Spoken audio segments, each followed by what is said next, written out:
Look, the secret of Trump, the beauty of Trump is he's so fucking corrupt that we become numbed to his corruption. And I'll give you a perfect example, Tom, of what's in front of us right now. Joe Biden yesterday sat down and took an absolute grilling. He was interviewed by Mika Brzezinski on MSNBC about sexual assault claims made by this one woman. Okay, Biden did it. Biden answered those claims. Donald Trump has been a sexual offender his whole life. Right now, as we speak right now, there are 25 women who have claims of sexual assault against him. But he doesn't sit down and have to answer to all of that. The beauty of Trump is that he's so corrupt and so bad that it's hard to pinpoint certain aspects of his corruption.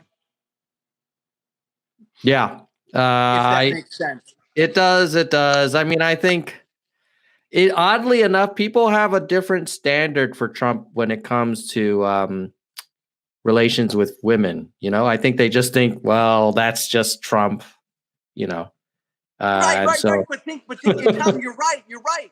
But if I were there right now, I'd want to shake you by the shoulders because that's wrong. Just like we accept Trump's line.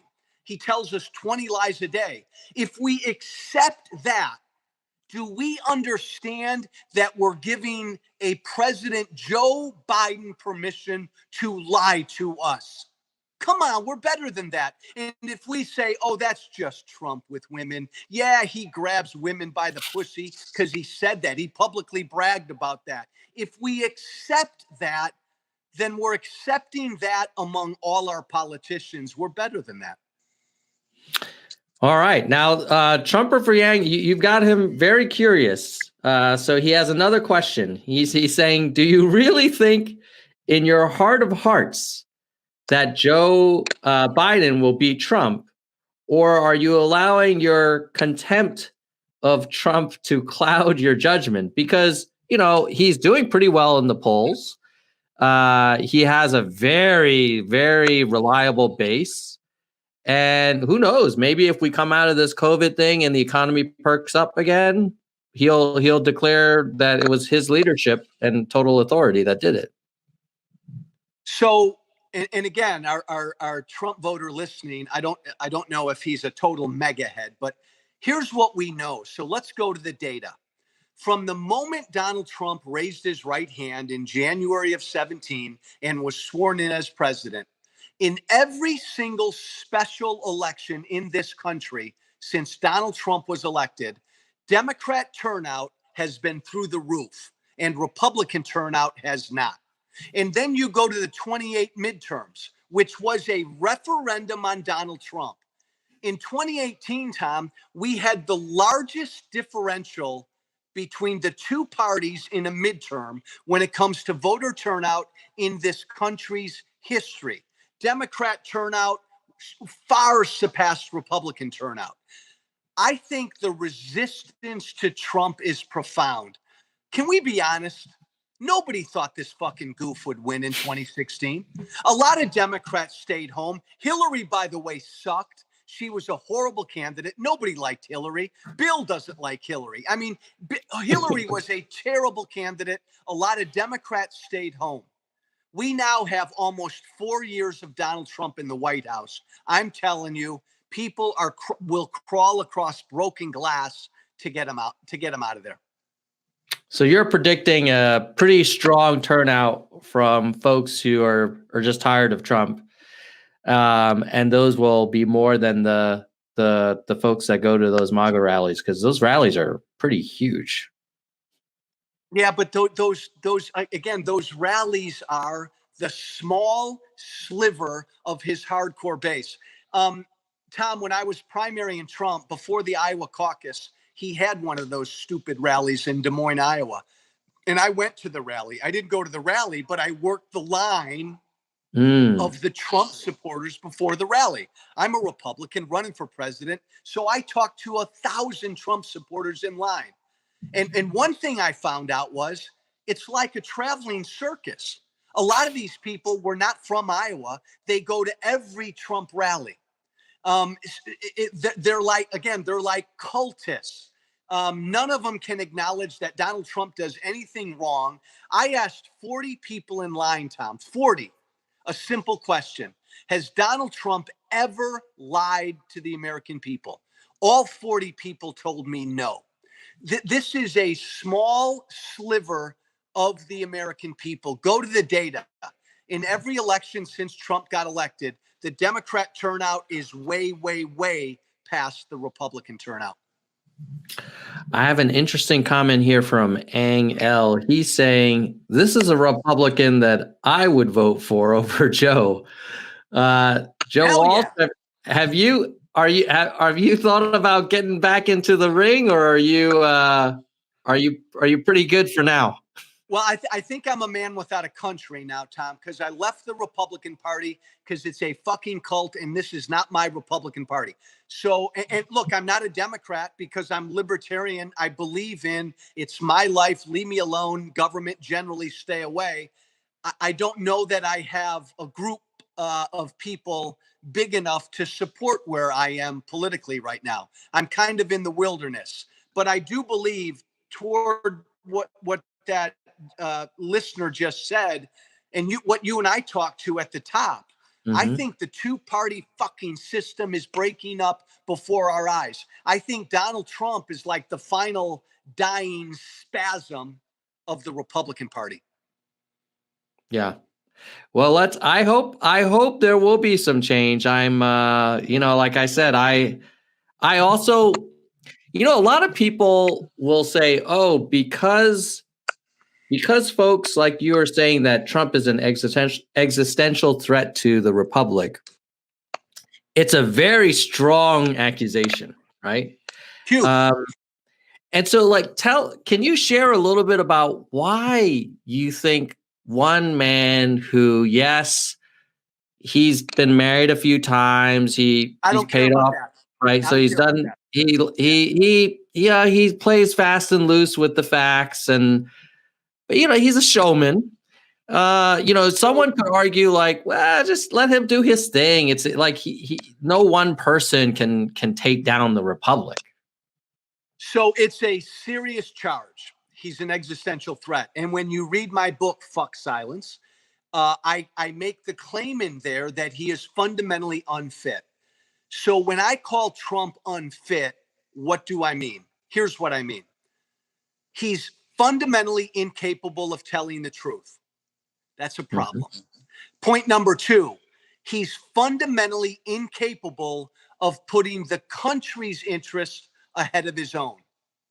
In the book, Tom, I talk about the hurricane Dorian from last year. There was a hurricane that hit America, hit the Carolinas, and Trump made the hurricane about himself.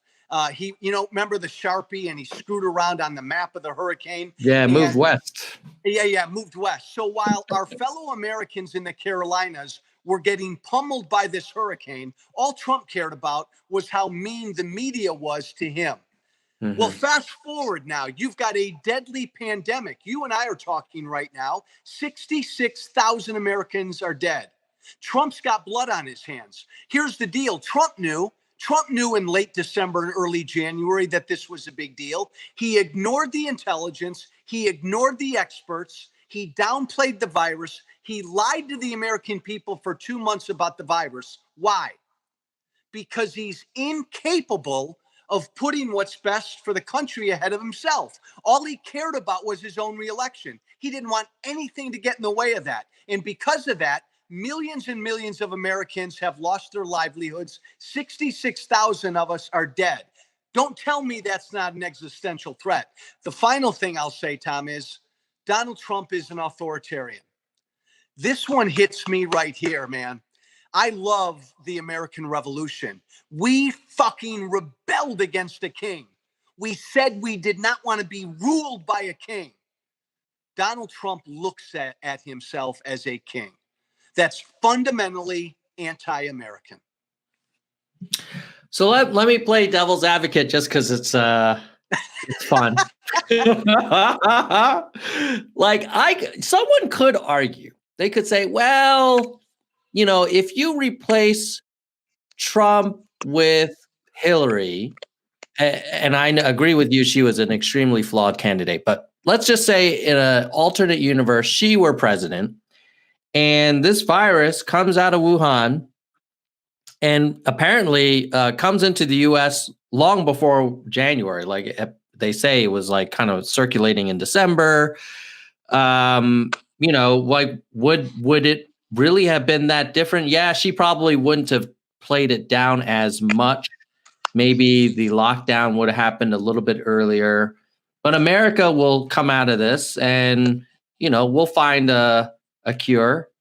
And it's not like Trump's narcissism, damned the country to poverty for the rest of time.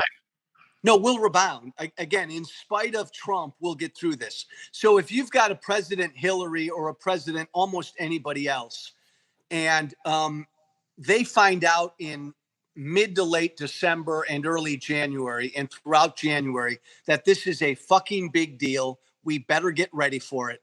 A President Hillary would have listened to the intelligence, listened to the experts, and begun to prepare the CDC, the testing, everything that needed to be done then that we didn't begin to do until later, President Hillary would have done. But more importantly, Tom, a President Hillary or almost anybody else would have gotten in front of the American people in January, and I know this is a novel fucking concept, told us the truth. Hey, my fellow Americans, we all got to get a grip. Something big is coming our way. We got to take this thing seriously. Come together. Any president would have begun in January to mentally prepare the country for this and not downplay it and say lies like, we got it under control, it's going to be gone in 2 days. Yes, there would have been a profound difference. Let me ask you this, Joe. I understand why the folks in the legislative branch on the Republican side could be accused of enabling Trump, because they've been very kind of flexible in terms of basically going along with most of what he seems to want. Cowardly. Yeah. However, I will say that I in a weird way have admiration or some sense of empathy for the folks who are working in the Trump administration, because I feel like they are the thing that's the holding this thin line between his kind of impulses and even more erratic behavior. And I was curious, like, what are your thoughts on the team Trump that's in the White House, that's kind of in the cabinet and such? It's just, to me, it's a pathetic team. When you think about it now, who is it? His son-in-law, Jared Kushner, his daughter. Most of the good people, Tom, are long gone. What Rex Tillerson said, what General Kelly said, what Mattis said, what McMaster said, every professional, good, decent person who's worked with him has left and said, the guy's a fucking moron. Now, I will give, for the people who made the decision, I'm going to stay because I'm going to put my country first, and I'm going to do whatever I can to make sure that this threat doesn't destroy the country. I get it. But once you leave, Tom, once General Mattis left, to me, you've got an obligation to tell the American people the truth about Trump. John Bolton, the fact that he didn't testify, and he knows what Trump did with Ukraine. I think history is going to look poorly upon people who worked with this president and didn't have the guts to alert the American people as to how dangerous he is.